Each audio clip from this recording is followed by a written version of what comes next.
Guys, একটা get ready with me নিয়ে তোমাদের সামনে চলে এসেছি।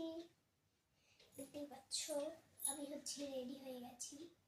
আমি রেডি, এবার চলো পিক আপটা করে নিই। জানি আমার এই জামাটা শর্ট, বাট আমি তো পরবো। ওখানে গিয়ে তো আমি হাতও উঁচু করবো না, কিছুই না। তাহলে আমি কেন পরবো না এই জামা? আমার ইচ্ছা, আমি এটা পরতেই পারি। একটা ছোট আয়না নিয়ে নিয়েছি, তোমাদেরকে দেখা যাবে। দেখো, অনেকদিন পর আজকে আমি একটা স্ট্যান্ড লাগিয়েছি। কেমন লাগছে অবশ্যই কিন্তু জানাবে। এখন আমি আয়নার কাছে মেকআপ করব। আর নিশ্চয়ই তোমরা বলবে আমি কোথায় যাচ্ছি। আমরা যাচ্ছি আমার একটা দিদির বাড়ি, পুজো বাড়িতে। চলো মেকআপগুলো এখানে নিয়ে আসি, তারপরে দেখা হচ্ছে। তো দেখতেই পাচ্ছ ওখানে আমার মেকআপ সাজানো হয়ে গেছে, হাতে ব্লেন্ডার অ্যান্ড ফাউন্ডেশন রয়েছে। চলো মেখে নিই। আমার ফাউন্ডেশন মাখা হয়ে গেছে, খুবই অল্প মেখেছি।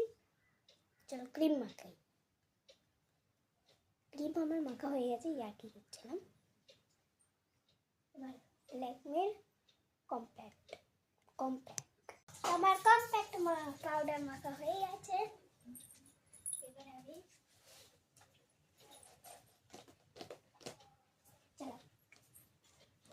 করে নিয়ে দেখা হচ্ছে। তো আমার আইশ্যাডো পরা হয়ে গেছে, ব্লাশার দেওয়া হয়ে গেছে, তো আমার আইলাইনার পরা হয়ে গেছে। আজকে একটু নিউ ভাবে পড়েছি। হাতে হচ্ছে আমার মাস্কারা।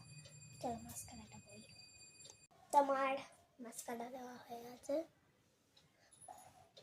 লিপস্টিক।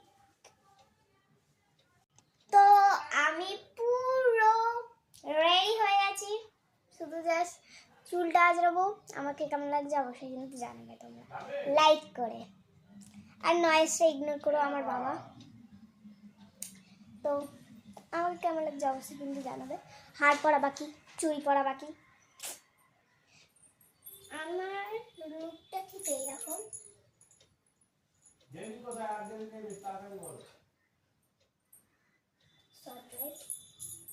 ওখানে গিয়ে লং ড্রেস পরবো আমি।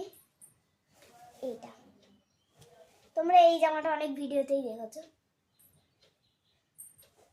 আমার সামান কত জিনিস, চলো আঁচড়িয়ে নিই, তারপর ফুল লুকটা দেখাবো, মানে চুল। তো এটা হচ্ছে আমার ফাইনাল লুক। কেমন লাগছে অবশ্যই জানাবে।